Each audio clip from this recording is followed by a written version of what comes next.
A trip back in time to the mayhem of 2015 is necessary if we are to comprehend the enchantment of this town. The band One Direction, which had been influential in popular culture for the past 5 years, has announced that they will be taking an indefinite break. Fans mourned, articles in tabloids speculated, and the 5 members of the band, Harry, Liam, Louis, Zayn, and Niall, were confronted with the difficult question: what should they do now? The solution, in Horan's opinion, was not to immediately pursue popularity or to make a desperate attempt to gain prominence. He went back to his roots, seeking solace in the tranquility of Mullingar, Ireland, the place where music had initially ignited his soul. Horan's decision to simplify things was his first stroke of genius, and it was a decision that fostered creativity since it allows for vulnerability. During the time that his bandmates were experimenting with electronic beats or high-concept music, Niall began playing an acoustic guitar. Not only was he pursuing the truth, but he was also pursuing trends. The end product was a folk-pop song called This Town, which was published on September 29, 2016, and it had the impression of a warm hug on a dreary day. It was a story of love that was not returned, set against the backdrop of a small town, where memories linger like ghosts. Its simplicity was its strength. The components that make up This Town. What is it about a song that makes it a hit? Not only does This Town have catchy hooks and sleek production, but it also has both of those things in plenty. That is the capacity to evoke a feeling in the listeners. Horan collaborated with other songwriting heavyweights such as Jamie Scott and Mike Neal to write the song, but it is undeniable that he was the one who brought the song's spirit to life. A punch to the gut was delivered by the first few lines of the poem, which read, "Waking up to kiss you, and nobody's there / the smell of your perfume still stuck in the air." They convey a picture of yearning that anyone who has ever loved and lost may comprehend, because they are specific while also being universal. Greg Kurstin, who directed the project, was a master of restraint throughout the entire process. Niall's voice, a soothing guitar, and a melody that remained long after the final note were all that were there in this track. There were no dramatic synths or exaggerated drumming whatsoever. As the song progressed, the arrangement gradually became more complex, with strings gradually entering the mix like a sunrise. However, the vocals never became too dominant. Especially in an era that was dominated by electronic dance music drops and trap beats, it was a bold choice for a debut single at the time. The fact that it did not sound like anything else on the radio was, however, what made it stand out from the crowd. A victory that ranks among the top 10. The entire globe was watching eagerly for the release of This Town. If Niall Horan, the quiet one from One Direction, were to sink or swim, what would happen? Immediate response was received. On the UK singles chart, the track made its debut at position number 9. Additionally, it made it into the top 10 in Ireland, Australia, and Canada. As a debut, it had a peak position on the Billboard Hot 100 in the United States, where it reached number 20.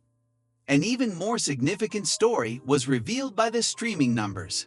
Within a matter of weeks, This Town amassed millions of plays on Spotify, demonstrating that Horan's fanbase was not only devoted but also expanding. On the other hand, the charts only tell a portion of the narrative. It was not due of brilliant marketing or industry buzz that This Town was successful, yet Capitol Records was clearly a factor in its success. Because of the connection, it was a huge success. Covers, lyric videos, and passionate responses from fans swamped social media platforms, expressing how the song resonated with them on a personal level. Critics, who are typically skeptical of former members of boy bands, were disarmed.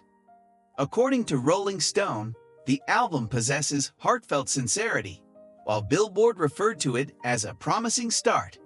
Even those who were skeptical had to realize that Niall wasn't merely following in the footsteps of One Direction. It was something that he was constructing. The inspirational force that drives the achievement to be creative is not simply to create something. Rather, it is to create something that is uniquely yours. The journey that Horan took to this town was deeply rooted in that philosophy. After arriving back from his hiatus with 1D, he spent several months traveling, writing, and rediscovering his musical identity.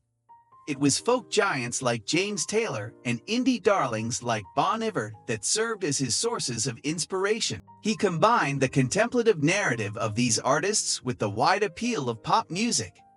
His philosophy, which inspired every chord and lyric, was that he wanted to make music I'd listen to myself, and he expressed this desire in interviews multiple times. His hidden weapon was the genuineness of his statements. Fans who had previously yelled out for One Direction's song, "What Makes You Beautiful," found themselves becoming emotional as they listened to this town's hushed confessionals.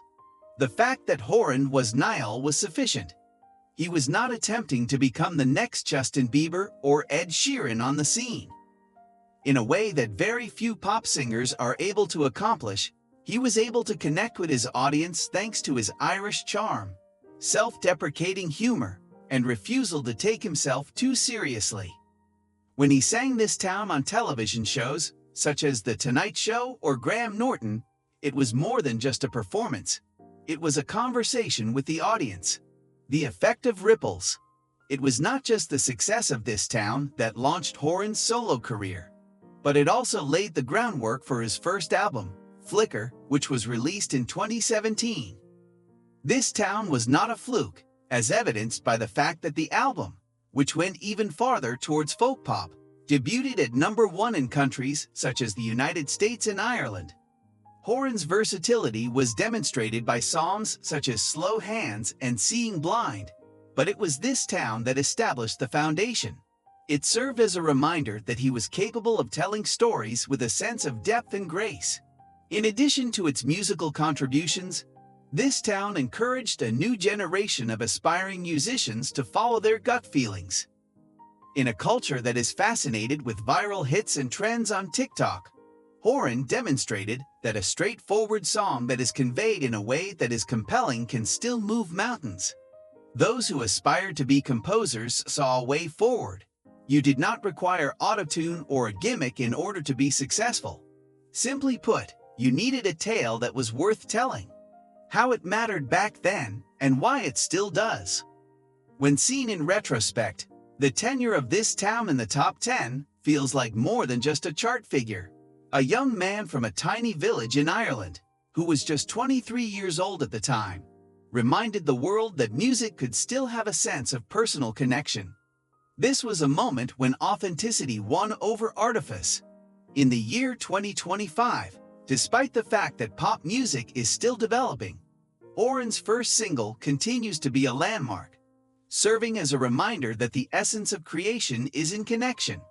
In the year 2016, Niall Horan did more than just release a successful song. He also initiated a conversation.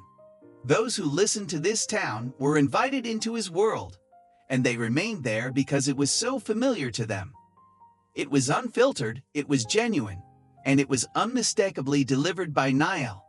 That is the kind of inventiveness that not only gets a hit off the ground, but it also starts a fire that continues to burn for many years.